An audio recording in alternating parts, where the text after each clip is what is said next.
എൻ്റെ പേര് ഡെയ്സി ബിനോയ്, ഇത് ഭർത്താവ് ബിനോയ്. ഞങ്ങൾ തൃശ്ശൂർ ജില്ലയിൽ നിന്നാണ് വരുന്നത്. ഒരു അത്ഭുത സാക്ഷ്യം പറയാൻ തന്നെയാണ് ഞാൻ വന്നിരിക്കുന്നത്. ഞങ്ങൾക്കൊരു മോനുണ്ടായിരുന്നു. മോൻ ഒരു 21 വയസ്സായപ്പോൾ പെട്ടെന്ന് ആക്സിഡൻറ്റിൽ പെട്ട് മരണപ്പെട്ടു. അതിനുശേഷം മാനസികമായിട്ട് ഞങ്ങൾ വളരെ ബുദ്ധിമുട്ടിലായിരുന്നു. ഉറങ്ങാൻ പറ്റില്ല, അങ്ങനെ ആകെ പ്രശ്നങ്ങളായിരുന്നു. നിൽക്കാനിരിക്കാനൊന്നും പറ്റാത്ത ഒരവസ്ഥയായിരുന്നു. അപ്പോൾ എന്നും പ്രാർത്ഥിക്കും, മുട്ടുകുത്തിയിരുന്ന് മാതാവിനോട് പ്രാർത്ഥിക്കും. രാത്രി 1:30 വരെയൊക്കെ ഇരുന്ന് പ്രാർത്ഥിക്കും. അത് കഴിഞ്ഞിട്ട് ഞങ്ങൾ ഡോക്ടറെ കാണാൻ പോയി. ഇനി ഒരടുത്ത കുട്ടിയുടെ സാധ്യത കേൾക്കുമ്പോൾ നിങ്ങൾക്ക് ചിലപ്പോൾ അത്ഭുതം തോന്നും. ഞങ്ങൾ 54 വയസ്സായി. അപ്പോൾ ഡോക്ടർ പരിശോധനയൊക്കെ നടത്തി നോക്കട്ടെ എന്നൊക്കെ പറഞ്ഞ് ടെസ്റ്റൊക്കെ എടുത്തു വെച്ചു.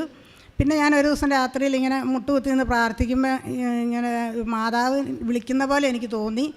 അപ്പോൾ ഞാൻ പിറ്റേ ദിവസം ഇവിടെ വരികയാണ് ചെയ്തത്. വന്നിട്ട് ഉടമ്പടി വെച്ചു. ഉടമ്പടിയിൽ ആദ്യത്തെ നിയോഗം 6 നിയോഗങ്ങളുണ്ടായിരുന്നു. ആദ്യത്തെ നിയോഗം ഞങ്ങളുടെ നഷ്ടപ്പെട്ട മകന് പകരം ഒരു കുഞ്ഞിനെ തരണം എന്നായിരുന്നു.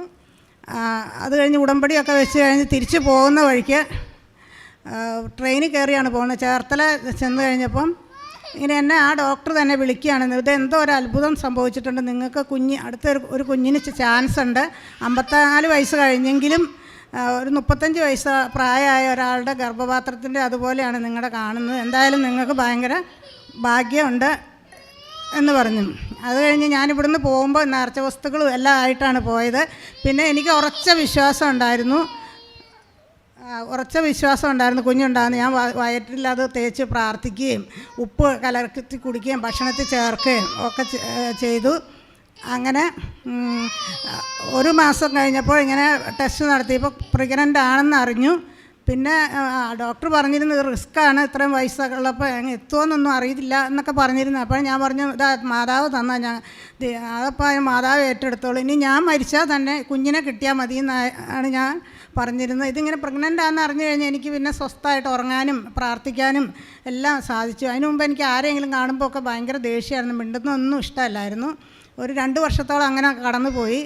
അങ്ങനെ 7 മാസം വരെയൊക്കെ പോയപ്പോഴത്തേക്ക് ഓപ്പറേഷൻ ചെയ്ത് കുഞ്ഞ് ഉണ്ടായി. പൂർണ്ണ വളർച്ചയെത്തിയ നല്ല ആരോഗ്യമുള്ളൊരു കുഞ്ഞാണ്. കൂടുതൽ കളിയാണെങ്കിലേ ഉള്ളൂ. അതാണ് ഇപ്പോൾ 2 വയസ്സാകാറായിട്ടുണ്ട്. പിന്നെ ഒരുപാട് അനുഗ്രഹങ്ങൾ മാതാവ് തന്നിട്ടുണ്ട്. ഒരു കാര്യം കൂടെ പറയട്ടെ. ഞങ്ങളുടെ ഒരു സ്ഥലം ഉണ്ടായിരുന്നു, ആകെ പ്രശ്നത്തിലുള്ള ഒരു സ്ഥലമായിരുന്നു. അത് വിറ്റ് പോകാൻ വലിയ ബുദ്ധിമുട്ടായിരുന്നു.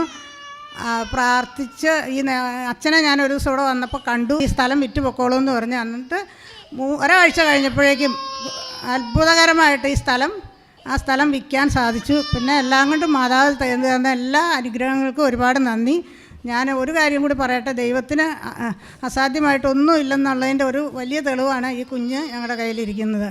യേശുവേ നന്ദി, യേശുവേ സ്വസ്ഥം. 2 കരങ്ങളടിച്ച് ദൈവത്തെ നമുക്ക് മഹത്വപ്പെടുത്താം.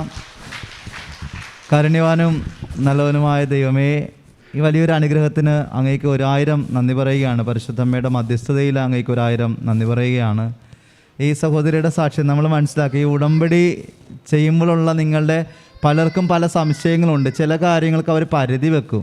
കർത്താവിൻ്റെ ശക്തിക്ക് നമ്മൾ ഒരിക്കലും പരിധി വെക്കരുതെന്നുള്ള വലിയൊരു സാക്ഷ്യമാണിത്. അതായത് ഒരു മകൻ ആക്സിഡൻറ്റിൽ മരിച്ചപ്പോൾ ഇവർ ആകപ്പാട് തകർന്നു പോയി. ഇവരുടെ പ്രായം 54 വയസ്സാണ്.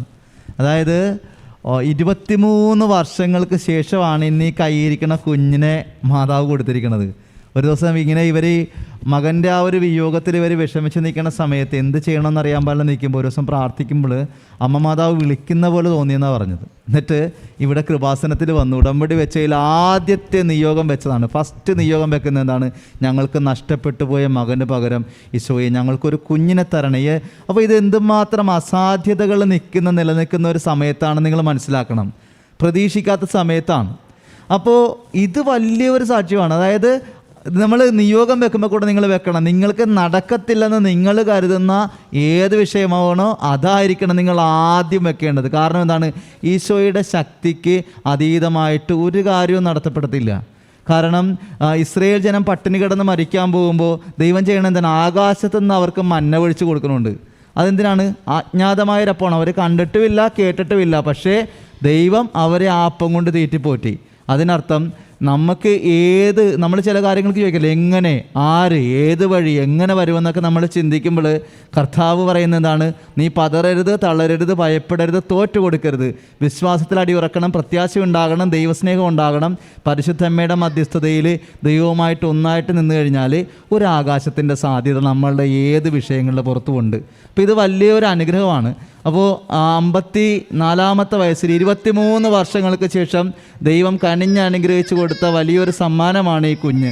അപ്പോൾ അത് ഉടമ്പടിയിലെ വലിയൊരു സാക്ഷ്യമായിട്ട് വരികയാണ്. നമ്മളത് ദൈവത്തിൻ്റെ വലിയൊരു കൃപയാണ്.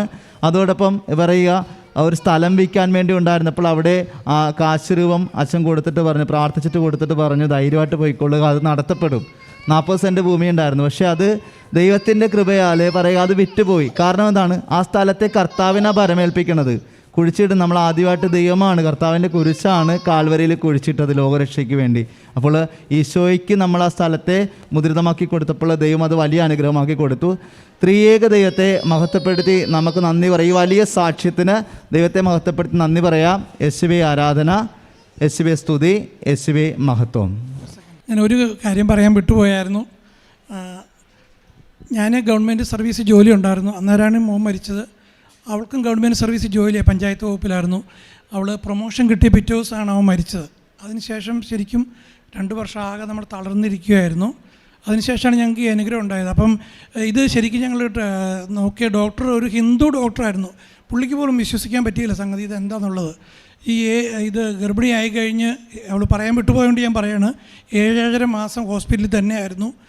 ഒരു 50% പ്രതീക്ഷ ഉണ്ടായിരുന്നുള്ളൂ. അപ്പോൾ ഡോക്ടർ പറഞ്ഞു, എല്ലാം കഴിഞ്ഞിട്ട് എല്ലാവരോടും പറഞ്ഞാൽ മതി, നമുക്ക് അങ്ങനെ ഒരു ചാൻസ്, ഇത് ഒരു ഏജ് വലിയൊരു ഘടകമാണ്. പക്ഷേ ശരിക്കും മാതാവ് ശരിക്കും ഇൻ്റർഫിയർ ചെയ്തു, ശരിക്കും ഇടപെട്ടു നമ്മുടെ ജീവിതത്തിൽ.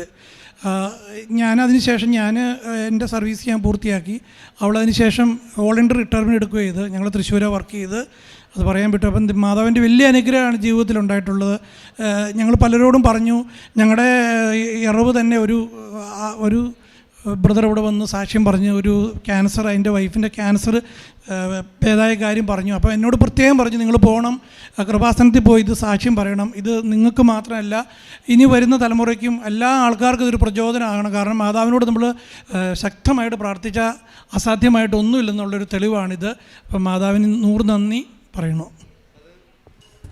ദൈവപിതാവിൻ്റെ കരങ്ങളിൽ പ്രത്യേകമായിട്ട് നമ്മൾ സമർപ്പിക്കുകയാണ് ഈ കുഞ്ഞിൻ്റെ പേരെന്തുവാണ്? കുഞ്ഞിൻ്റെ പേരെന്തുവാണ്? മോൻ്റെ പേര് കൂട്ടിയിട്ട് ജോസ്ബി എന്നാണ് കുഞ്ഞിൻ്റെ പേര്.